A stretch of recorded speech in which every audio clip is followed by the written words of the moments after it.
Everything rises and falls on leadership. The ability to lead well is fueled by living your cause and purpose. This podcast will equip you with the tools to do just that. Live and lead with cause and purpose. And now, author of the book, The Anatomy of Leadership, and our host, Chris Comeaux. Hello and welcome. I'm so excited today to introduce to our audience a good friend. David Sachsenmaier is here with us. He's a corporate executive coach. Welcome, David. Good to have you. Thank you, Chris. Great to be here. Yeah, let me introduce you to the audience. So David is a trained, certified professional, certified coach with ICF, the International Coach Federation, with over 15 years coaching corporate and nonprofit executives and over 4,000 coaching hours.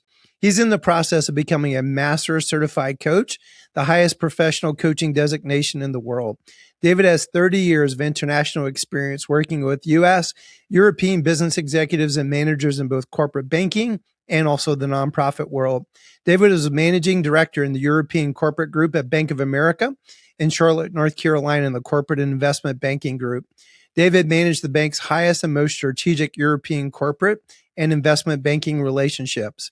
David, interestingly, has a master's in divinity with a concentration in counseling. His graduate degree in continuing coaching, training people provide critical foundations that enable David to see deeply into the lives of business executives.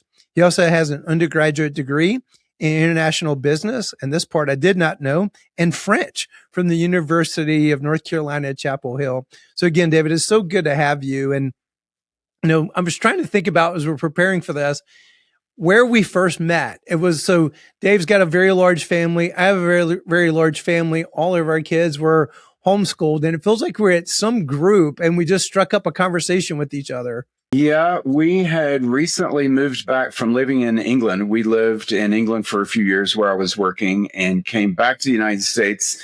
And we had a stopover in the North Carolina mountains for about 6 months before we moved out to Colorado, where I now live, Colorado Springs, and been here for about 17 years. And I think it was in that time in North Carolina in the mountains through some mutual friends that we got connected, actually. Yeah. And it seems like I remember us being early on, like sitting in a pool together, and you and I were just like talking just about mutual, just remember sitting there just kind of talking with you. And that was one of the first times I just really, and just to know that beginning to know that the treasure you are. And so again, I'm super excited just to introduce you to our audience. So this is a good question. I prepared you for this one. It's a good way to introduce you. What's your superpower? Oh, that's always a great question. It's a humbling question to put it into words. But honestly, what I do, Chris, with corporate executives and leadership teams today and my own arc and journey of that, people do ask me that sometimes. And I would honestly say that part of my superpower is once I start working with someone individually, a corporate executive in a one-on-one coaching relationship, as well as corporate teams, very quickly, I make people feel seen. I make them feel heard. I tell them, part of the beauty of an executive coaching relationship, I say to them, I'm not your boss. I'm not one of your direct reports. I'm not your spouse. I'm also not your best friend that you're going to sit at Starbucks with, who's going to say to you, oh, Bill, you don't worry about that, what they're telling you at work. You're awesome, dude. You don't have anything to work on. But I stand completely outside of somebody's life with total objectivity. And I create this place of complete confidentiality.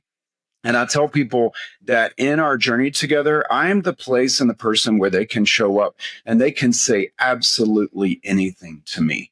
And so when people start to really feel seen and heard and understood, then we can do some incredible work together and get down to the roots of what's holding them back in their leadership journey, where they're stuck, where they tend to get triggered. I'll talk more about that today.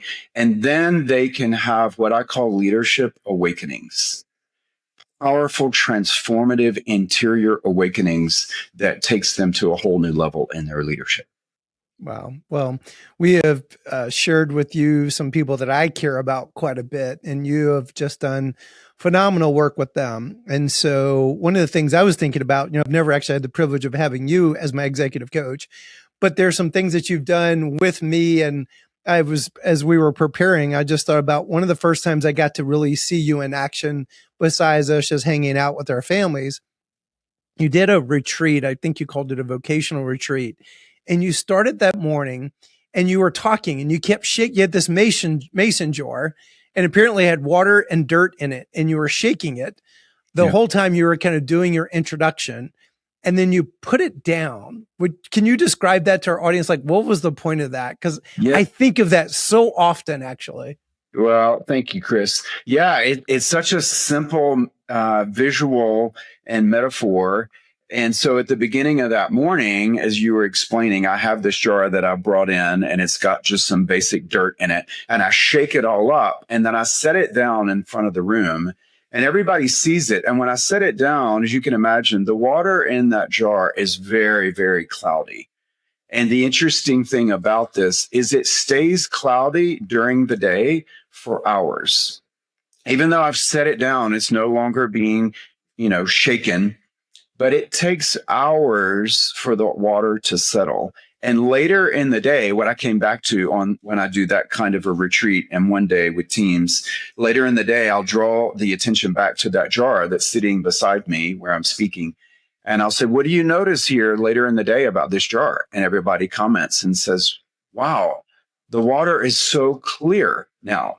And what I use that as a metaphor, Chris, as an example of, corporate leaders, we're constantly living in that chaotic, shaken state as if what's happening in our companies and our team and our leadership and our industries, constantly having to pivot and adapt and change and forks in the road.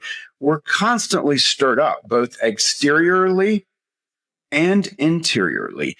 And the greatest, most powerful leadership, every leader, heart, mind, body, and soul, needs some time to settle, needs some time to be still, to become quiet, and to really listen and pay attention to what's happening inside of me as a leader and what's happening with my people. And it takes time. And I love that metaphor that happens over a couple hours as that jar sits in front of people. I didn't tell you I was going to ask you this, but do you remember how long ago that was? Could it have been 16 years ago, 15 years ago? Could it have been that long? I think it was probably around 2012, 2013. I think you just moved to Colorado. So I think you had because you came back for that retreat, but I don't think you'd been there probably less than a year. The reason why I say that, I literally pulled and it's so powerful to me because having that visual metaphor, and there are some ahas I had during that day that I literally just pulled from at a conference that I was out your way in Buena Vista a couple of weeks ago. And so again, it just, you have an amazing gift and even a gift that even pays forward that many years into the future. So thank you, Chris. Well, that's probably a good segue. So you often talk about how a leader's inner world shapes their leadership behavior. What are the most common ways that you see, we'll call it hidden pain, that might show up in executive leaders, especially in high-performing organizations or really just any organization?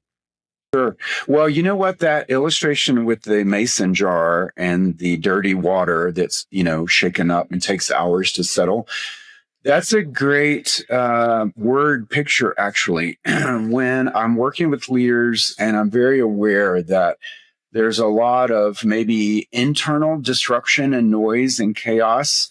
Sometimes I'm aware, I don't know where it comes from, but an interior pain or exterior pain. When I see that, the leadership behaviors that I notice with someone when we begin our journey together, they are actually living and leading in a kind of constantly chaotic sort of state. They themselves are very reactive, like ping pong, juggling so many balls, which of course executive leaders always are having to do, juggling so many balls in the air.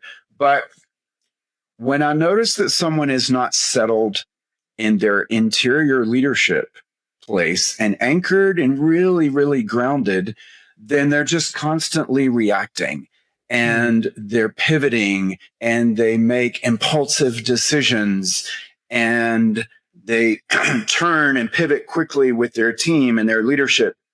And then other people walk away, their direct reports walk away and say unconsciously, they don't have words for it, but like, Bill or Elizabeth, man, I am so confused.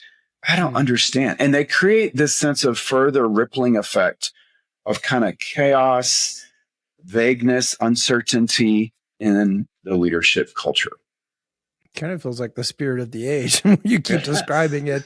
It's like, this, like all the tools are meant to kind of create this terminal distraction. You've got Teams open, you got email open, multiple major changes in which way is this industry supposed to be going? How am I supposed to shape it? And what is the government going to do? And how is that going to shape it? And it's interesting. The other thing I thought of when I was listening to recently, a CEO told me, she said, I feel like, karate chop this and karate chop that. Hi-ya, I got that. And at one hand, I'm like, I totally get what she's saying. But on the other hand, I'm like, I'm not sure that is actually leadership, because you're literally just kind of reacting to one thing to another. Right. And leading a bloodbath behind you. Yeah, exactly. A bloodbath of people behind you. Right. Yeah.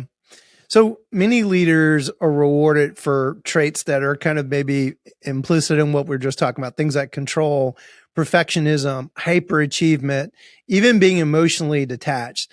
At what point do these maybe so-called strengths become liabilities?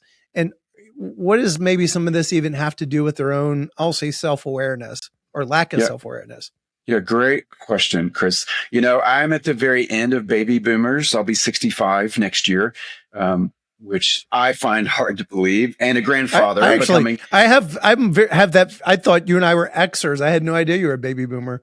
Oh, yes. Yes. And I'll be a first-time grandfather later this year.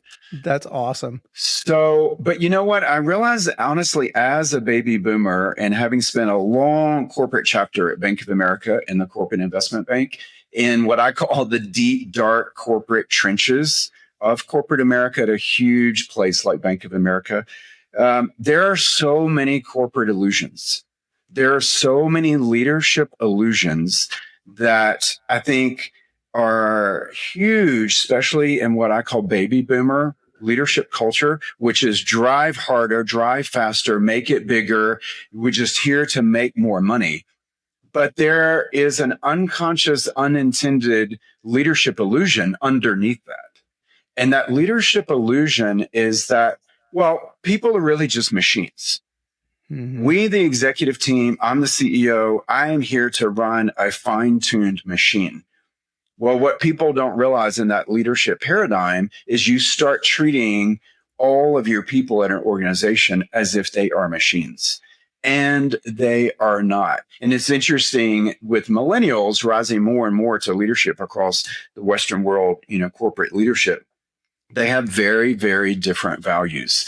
But when leaders start unconsciously and unintendedly treating people like machines, well, then there is huge amount of engagement, of productivity, of innovation and creativity that is leaking out the bottom of the organization, which results in billions of dollars of loss of income and profitability for industries across the United States. Because when people start to sense that they're being treated like machines, they move from their prefrontal cortex.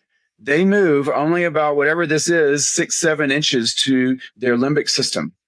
And then so many employees in a company are living in their limbic system because the leaders are living and leading from their limbic system, which is fight, flight, or freeze. And when people are working in a corporate culture where even the executive team is modeling and living and leading from their limbic system, then they're going to be in their limbic system. And there is no creativity, innovation that can happen. And so companies just stay in this perpetual loop. Wow. I actually heard a statistic the other day from one of our team members that Gallup said, Gallup's one of the largest survey companies in the entire world, that only 20% of the workforce is engaged. 20%. Now, I'm blessed. TCM was voted one of the best places to work in America. So 6 of the hospices we work with, and you've got to be closer to 90%. But that just broke my heart. I mean, that's like the vast majority of places, and you've got kids now going into the workplace, so do I. And you start to realize that the road less traveled is a good organization that tends to this. And the other thing that occurs to me listening to you, David, is And it was Henry Ford that said, why do I get their brains when all I want is their two hands? Therein lies the very roots of management that is spilled over Exactly. into today. And then now you've Right. got the advent of artificial intelligence. So it does feel like we've got like this kind of two roads emerged in the woods, and which shall we take? And so Right. I don't know if that kind of prompts additional kind of comments from you, but it feels like we're at an interesting crossroads. There's no better word. Absolutely. Absolutely, Chris. I think there is in some ways, my wife would say, oh, David, don't sound dramatic. But in some ways, there's like a fork in the road, I think, in corporate American culture in our time in history. We could choose, or individual companies and leaders could choose what I might even say is a darker path. And under this illusion that, no, they really are machines. And if you just sort of drive them harder and faster, you'll get more productivity and more engagement. That is a complete denial that we are all human beings. I often say to my clients that at the end of the day, we are all human beings having a shared corporate experience. What so many leaders don't realize, and this is what I love to bring as an example of a leadership awakening with executive teams, is the buried gold.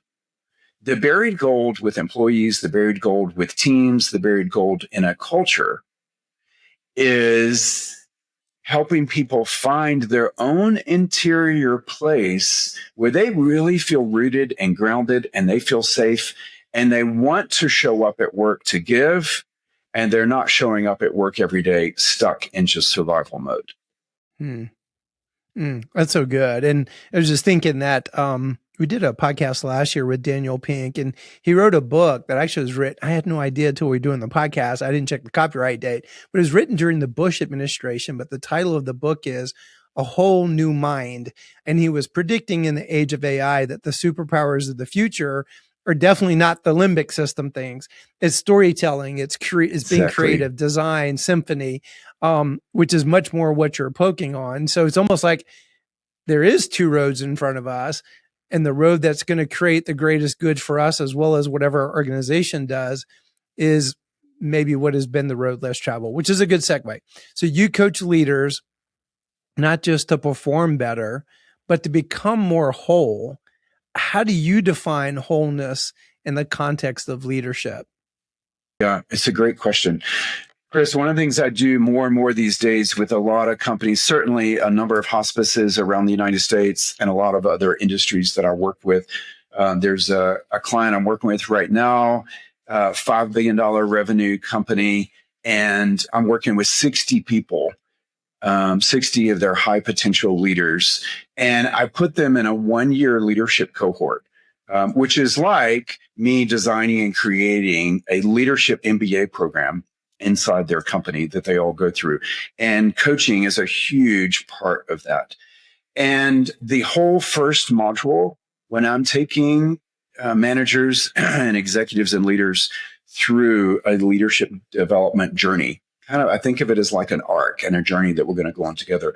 The whole first module of that, Chris, is interior leadership.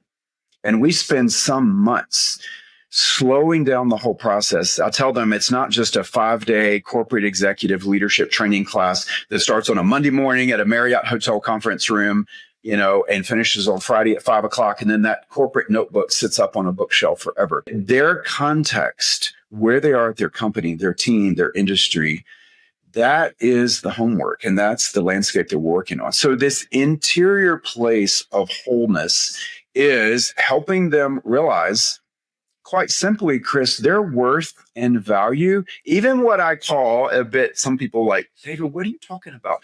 What I call leadership belovedness.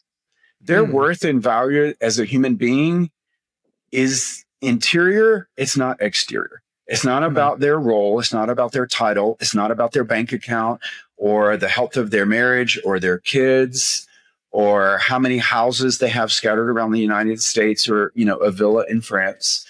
It is this deep interior place where all of us as human beings, I believe, have a sacred identity and worth and value that nobody at work, I say to my clients more and more these days, no place, no people, and no situation at your company can tell you who you are or who you are not. So this whole first place leading to wholeness, and some use the term leadership resilience, but it's their interior anchored place. Their worth and value is not exteriorly derived. Is what I speak about, this sense of leadership belovedness. I have worth and value before I get to work, while I'm at work, and when I leave work.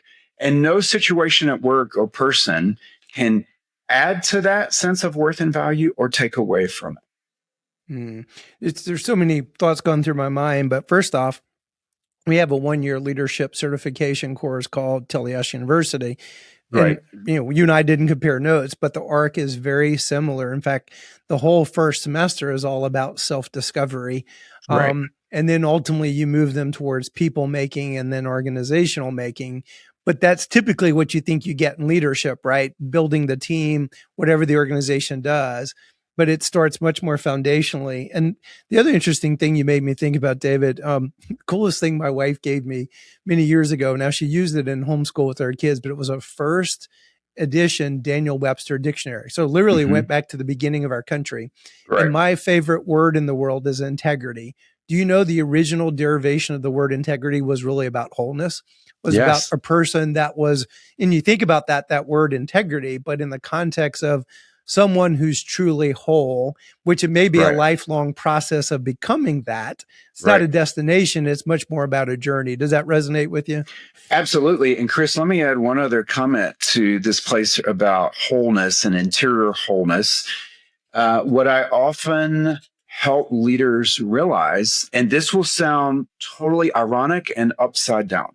Even as you asked me about wholeness, one can imagine, okay, I need to get better at this and better at this and better at this, right? I need to put all my Lego pieces together in a better way so I present this beautiful exterior picture. What I often help people realize, and this is part of an example of the buried gold, in that whole first module about deepening our sense of true identity and worth and value that has nothing to do with work or the company or my success or performance or the performance of my company and my industry, I help them realize every person comes to work every single day with a limp.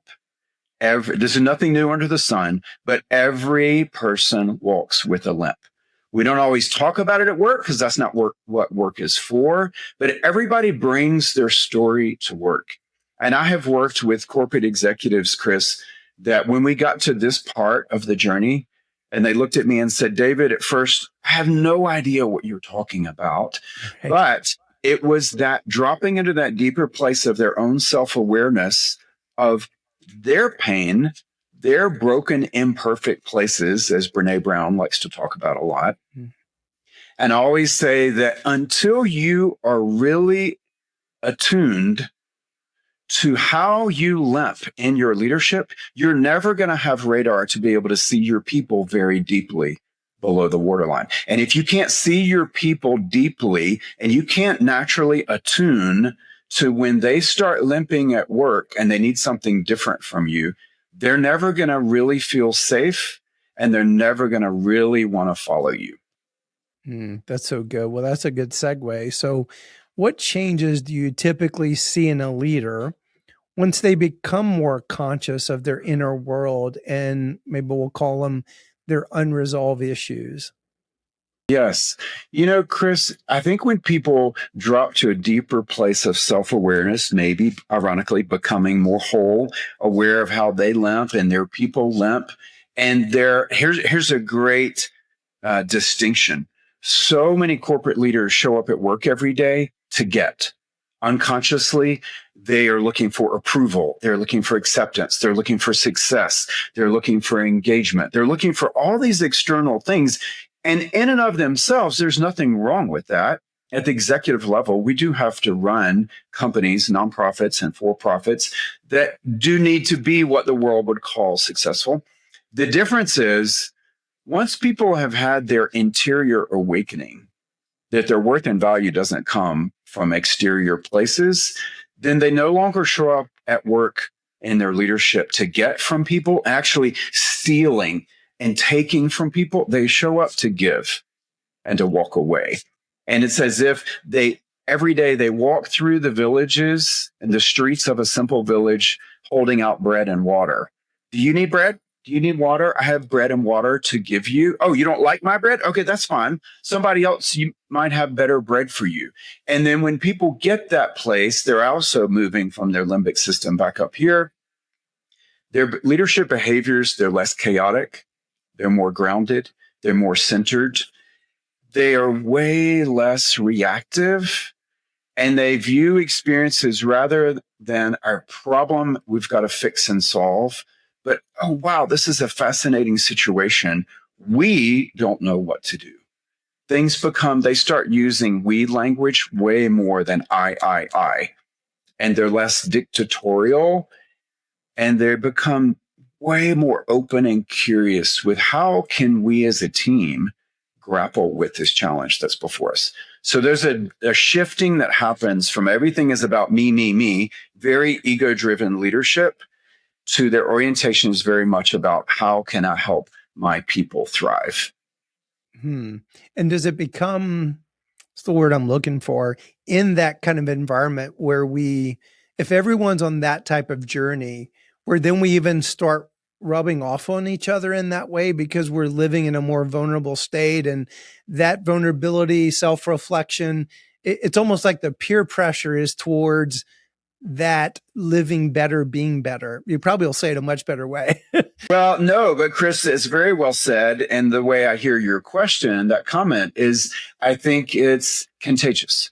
Yes. And it begins at the top, of course. That is the essence of leadership. At the top of the mountain, if the corporate executive team is living in a constant state of chaos and agitated like the mason jar, and there's constantly dirty water, and all the employees are drinking dirty water all day out of the water fountains, well, then there's no productivity engagement. But when leaders are grounded and centered and they're more here, there's a sense of calmness, right? And then, yes, that's contagious also, because people pick up on that vibe, which is all high functioning neurology of the brain and corporate culture. You're making me reflect. This is my next question, but you're making me reflect upon my early hospice experience. So let me ask you the question, and I'll tell you about my early experience. So healthcare and hospice, many leaders spend their lives caring for other people, but neglecting themselves. It's almost paradoxical. Why do helping professions often attract people that are carrying unresolved pain and trauma? And this is my early reflection. I was thinking the very first CEO I worked for was not emotionally intelligent. It was very much from that probably the first generation baby boomers. Pick yourself up by the bootstraps. We don't talk about that foo-foo stuff. And when I remember being in a meeting and we were doing our health insurance renewal, and we were looking at the use of psychotropic drugs, and just like rolled his eyes and goes, all these healthcare people are on psychotropic drugs.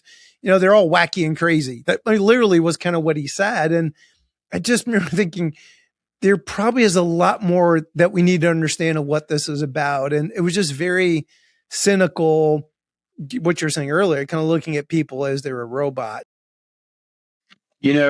Chris, I would say, first of all, working with a lot of different industries across the country, unfortunately, it's not just hospice and healthcare professionals and healthcare organizations where you see a lot of this. You do see it in a lot of different corporate industries across America. However, working also with a lot of healthcare leaders and executives, what comes to mind, your question, why does it seem that so many of them that are in the caring professions and caring industries, they tend to not be taking care of themselves, right? So they're giving great output, and yet ironically, in inversely connection relationship, not taking care of themselves. Well, what I've realized, Chris, and a lot of people realize this, nothing new under the sun, but being in an industry like that, for the healthcare leaders and managers, it is a great place to hide, to avoid, and to deny taking care of their own limps and pain and needs. Because how in the world, if you're a hospice organization and you are helping people have their best possible, the patient and their family of a loved one who is walking through their final days, weeks, months, whatever it may be. Well, how in the world should I, why should I take off a week of vacation, when there's so many things happening at the organization? So it is a huge, huge challenge. And again, there's an illusion that even how so many people manage themselves as managers and leaders, even in a place like hospice, that, I don't really have needs. One of the things I coach a lot of my clients on, and sometimes I'll say when we're having this conversation, all right, I want you to write a sticky note. I want it to stick on your, screen of your computer or beside your desk every day. And I have them write this down as like a brand new mantra. And one simple mantra, I say, it is okay for me to ask for what I want and what I need. And so many people just neglect that. And what I remind them of, if you continue on this path, you will eventually burn out. And this is not sustainable leadership. That's so good, David. You're making me reflect. This is why I love being around you. And so I had John Burke on my podcast, the guy who wrote the book Imagine Heaven. And I had the sense I was supposed to hold the podcast. I held it till Hurricane Helene hit, became viral. It's still to this day the most downloaded podcast of all of our history. And I remember reflecting, because obviously his whole premise in his book is this life is not all that we get. So if that is true, then what's the point of this life? And so the conclusion is love God, love people. Well, I missed the third part of that till I went on my first sabbatical that next year and had a lot of good time to contemplate. And that third part I missed was, and it's also to love yourself. That's the point of this life. Love others, love God, and love yourself. And all three, interestingly, work very well with each other. And I feel you saying it and just using it slightly different words. Does that feel right to you? Oh, absolutely. And Chris, that comment makes me think, I think I've told you this. I'm working with my own writing coach right now, working on my first book. My coach is in England. And we meet regularly and go over what I'm writing about leadership stuff, very much like you and your podcast. We have so much in common of what we're passionate about. But a lot of your readers may know where this comes from. But we often speak of Lord of the Rings and Gandalf and Aragorn and some of those primary characters, of course. And many people are very familiar with one of the most greatest quotes that Tolkien made in that writing of the Lord of the Rings is a moment when I think that Gandalf is talking to maybe Samwise or whatever, and he says this big universal statement, all that really, this is a rough paraphrase, but all that really matters is what we do at the time that we have been given. A lot of people know of that comment. But you know what, Chris, as I'm working on my own book, even in the last months, and I said to my coach, well, this feels very Gandalf-y, right? So Gandalf didn't say this. Tolkien didn't write this, but in the world of leadership, what I really think and believe this is how I show up with so many corporate executives. This brand new sort of mantra, all that really matters in life is what we do with the pain that we have been given. And the most highly effective leaders do their interior work so they are not bringing their pain to their company, to their teams, to their direct reports, to the culture, because interior pain, and everybody walks with a limp. I'm not talking about massive dramatic things here. Everybody walks with a limp, and every human being brings pain to their leadership. And if that pain, if they're not seeking help from someone outside their life for that pain to be transformed, then that pain is being transmitted at their company. And they're creating corporate cultures that are toxic and where people don't feel safe. And nobody realizes what's happening below the waterline. But I just love that idea. Is there any greater question and challenge to true leadership? And Chris, you and I know it applies at work and at home. And at home, because we take it home with us as well. Exactly. Don't miss part 2 of this episode coming this Friday.